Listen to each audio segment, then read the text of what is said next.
a las instituciones de las Fuerzas Armadas y a la Policía Nacional de Perú, le permitirá tener representantes especialmente en el Congreso y en otros organismos de decisión política, representantes que estoy seguro tratarán de transmitir todas esas inquietudes, esas perspectivas, esas visiones, esas ideas, esos intereses que huyen dentro de las instituciones, pero que no siempre tienen eco. Creo que en segundo término permitirá al país contar con especialistas en el tema de la defensa nacional, del orden interno y de la seguridad ciudadana, donde por alguna razón los especialistas civiles son muy pocos. Desde la perspectiva reivindicativa, yo creo que más bien los alcances van a ser siempre limitados. Claro, es mejor tener representantes a no tenerlos, pero juzgo también de que el voto, que es una conquista política del siglo XVIII, no va a transformar notoriamente y radicalmente las condiciones de vida y de trabajo de los militares y policías en el Perú. Y al tocar este tema, tal vez quisiera tal vez los comentarios de los señores representantes de los partidos políticos, la posibilidad de estar explorando el hecho de que a futuro se confiera a los militares y policías los derechos sociales que fueron conquistados todavía en el siglo XIX. Es más, en Europa, las policías, muchas policías, tienen la posibilidad real de sindicalizarse. Y contrariamente a lo que se piensa, los sindicatos, por ejemplo, de la policía, no han servido para que el desorden cunda, sino por el contrario, para que las cosas se ordenen mejor, no solamente en favor de los policías, sino también en favor de la comunidad a las cuales prestan servicios.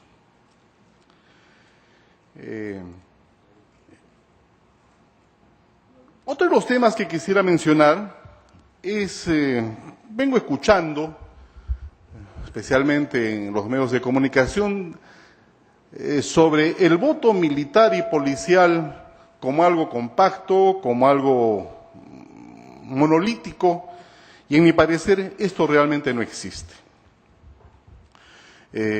Creo de que cada instituto de las Fuerzas Armadas tiene un etos cultural, producto de sus propias tradiciones, de sus concepciones, de su función, de su historia, de sus afirmaciones, de su sistema de creencias. Y por cierto, que esto ocurre en la propia Policía Nacional, que es una institución que, si bien es cierto, tiene muchos parentescos con las Fuerzas Armadas, es una institución diferente y diferenciada. De hecho, la Policía Nacional, que es la institución que más conozco, tiene pues algo que se llama una identidad propia, que la hace ver el mundo bajo determinado prisma y bajo determinadas concepciones que son muy propias. De manera tal de que yo creo de que todo lo que significa como caudal electoral de Fuerzas Armadas y Policía Nacional, que se estima más o menos en unos 300.000 votantes, más las reducciones, digamos, naturales que se van a producir, conforme lo ha advertido el general Pedro Rister Prada, y más, digamos, la partición necesaria que va a tener este voto, esta fragmentación en los tantos grupos políticos que postulan, hacen augurar, digamos, de que el voto no se va a presentar como una cosa, reitero, monolítica y consistente. Otro de los temas que me gustaría que se traten es el hecho de lo que puede significar para el país y para las instituciones el hecho de que la política se introduzca en los cuarteles, más allá de las disposiciones legales, más allá de los deseos de los comandos. Creo de que los mismos candidatos y, por supuesto, los mismos electores van a tener la necesidad de discutir y de escuchar política incluso en los cuarteles. Ahora, para quienes no eran partidarios y no son partidarios del voto de los policías y los militares en estas sociedades de poca maduración democrática, existía o planteaban la existencia de un temor escondido que existe. Veamos, El Perú no solamente es una sociedad, digamos, de baja democracia, sino al mismo tiempo es una sociedad que no tiene las instituciones fuertes que nosotros quisiéramos tener.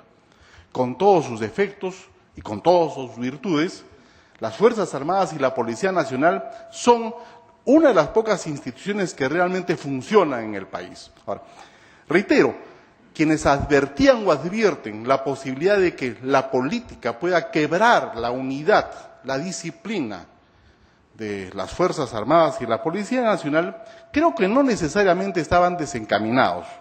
De manera tal de que creo yo de que, por ejemplo, sería algo interesante y creo que sería algo positivo para el país el hecho de que los candidatos hicieran un pacto de manera tal de que se practique un juego limpio, especialmente en materia del voto militar y del voto policial a la conquista, porque yo creo que sería realmente peligroso y en todo caso negativo para la institucionalidad del país de que las instituciones sean hacia adentro una casa dividida. Recordemos pues de que la política en efecto tiene una dimensión de lucha y conflicto y lo vemos todos los días. Esa lucha, ese conflicto no debiera reproducirse en las instituciones como lamentablemente sí se han reproducido en otras realidades conexas. Finalmente, en materia, ya para terminar, en materia de la Comisión de la Verdad, creo que todos nosotros compartimos el hecho de que este documento, el informe final me refiero, en efecto es un documento importante. Pero también compartimos de que se advierten algunos sesgos que no favorecen nada ni a la institucionalidad del país, ni a su devenir, y menos aún, digamos, a la propia verdad. Sin embargo, considero de que esto desde la perspectiva de ser un historiador aficionado, que las instituciones están incurriendo un grave error. Todos nosotros, los policías y militares que tuvimos que actuar en la guerra antiterrorista, conocemos, y en algunos casos somos protagonistas, de hechos de singular valía. Somos testigos del sacrificio que todos nuestros camaradas hicieron, mejor dicho, que todos nosotros hicimos para salvar la democracia y tal vez salvar la viabilidad del Estado peruano.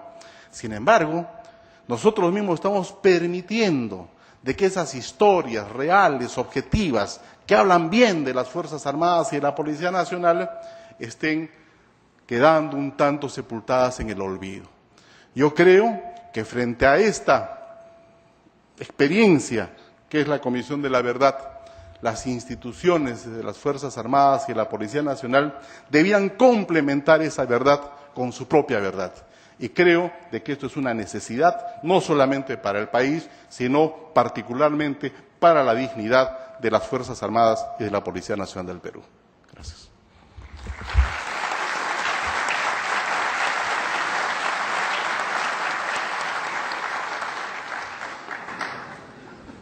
Queda para la agenda pública una propuesta de lo más llamativa formulada por el general Danilo Guevara respecto a un eventual pacto de los partidos políticos en torno al voto militar, pero que luego podrán comentarlo los señores expositores. Entre tanto, es el momento del comentario del doctor Enrique Obando Arbulú. Él es antropólogo, graduado por la Pontificia Universidad Católica del Perú, magíster en políticas de seguridad en la George Washington University en Estados Unidos, ha realizado los cursos de inteligencia estratégica en la Escuela Superior de Inteligencia Nacional y de Defensa Nacional en el Centro de Altos Estudios Nacionales. Ha sido coordinador de la Maestría en Relaciones Internacionales de la Universidad Católica, coordinador de seguridad en el Centro Peruano de Estudios Internacionales y Scholar in Residence en el School of International Service de la American University en Washington, D.C. Fue asesor de la alta dirección de la Secretaría de Defensa Nacional y director de Asuntos Internacionales del Instituto Nacional de Planificación. El doctor Obando es presidente, además, del Instituto de Estudios Políticos y Estratégicos, representante de la sociedad civil ante la Comisión Anticorrupción y se desempeñó como asesor del ministro de Defensa. Destacada trayectoria académica en las escuelas superiores de las Fuerzas Armadas y de la Policía Nacional, en el Centro de Altos Estudios Nacionales y la Universidad del Pacífico. Es autor de numerosas publicaciones y de artículos periodísticos en el Perú y el extranjero, todos esencialmente relacionados principalmente con seguridad y defensa, Fuerzas Armadas, subversión y relaciones civiles y militares. Antes de darle paso para el uso de la palabra, quiero recordarle a los asistentes que pueden ir formulando sus preguntas, para lo cual se les ha distribuido algunas hojas que van a ser recogidas a partir de este momento. Doctor Obando. Muchas gracias, Hugo. Señor vicerrector, señor decano, señores miembros del cuerpo docente de la universidad. A comienzos del actual gobierno, un grupo de personas nos pusimos como objetivo convertir a la Fuerza Armada en un elemento integral y funcional del sistema democrático. Y eso significaba que el militar es un ciudadano, y siendo un ciudadano no podía tener sus derechos recortados y por lo tanto debía votar. Y no solamente debía votar, y esa es la parte un poco que se ha quedado en el tintero, sino que podría ser elegido también como es elegido en una serie de países. El caso de Alemania es el caso más claro. Esto en teoría, ¿no? Porque yo estoy absolutamente convencido que si uno es militar por vocación, mientras está en el servicio de las armas, no va a estar pensando en presentarse a la vida política, serían más bien excepciones. Pero finalmente, para que los derechos sean absolutos, debiera tener también no solamente la posibilidad de elegir, sino la posibilidad de ser elegido. Y que los militares votan significa dos cosas. Por un lado, es un tema de principio del sistema democrático, o sea, son ciudadanos sin derechos recortados. Y en segundo lugar, y creo que tan importante como lo primero, que los políticos comiencen a preocuparse de los temas de seguridad y defensa nacional. Si nosotros hacemos un recuento de lo que han sido las elecciones en los últimos 100 años, o desde el comienzo de la República, el tema de defensa nacional nunca, así enfáticamente, nunca ha sido debatido. O sea, no es un tema que haya preocupado a los políticos. ¿Y por qué no preocupan a los políticos? Porque no da votos. En cambio, si los militares votan, entonces ya vamos a tener algunos políticos preocupados por el tema de seguridad, por el tema de defensa nacional, por el tema de la policía, por el tema de la Fuerza Armada, etcétera, etcétera. Y esta reunión es un ejemplo de ello. Lo que se presentó hace unos días atrás por un congresista es otro ejemplo, y así yo creo que más adelante van a comenzar a preocuparse los políticos y van a haber políticos que centren su caudal electoral en la Fuerza Armada con determinados planteamientos, y creo que es un paso positivo y es un paso que era absolutamente necesario, porque no podíamos seguir en una situación en la cual simple y llanamente el tema de defensa nacional era ignorado. Sin embargo, hay que recordar dos cosas en el actual contexto. La primera, ya lo dijo el general Richter Prada, no todos los militares van a poder votar. Es más, me temo que la mayoría no van a poder votar. Por lo que señaló él mismo, es decir, no están en sus circunscripciones, no hay mesas de transeúntes, muchos estarán dando seguridad, algunos estarán con orden de inamovilidad, etcétera, lo cual es un primer problema.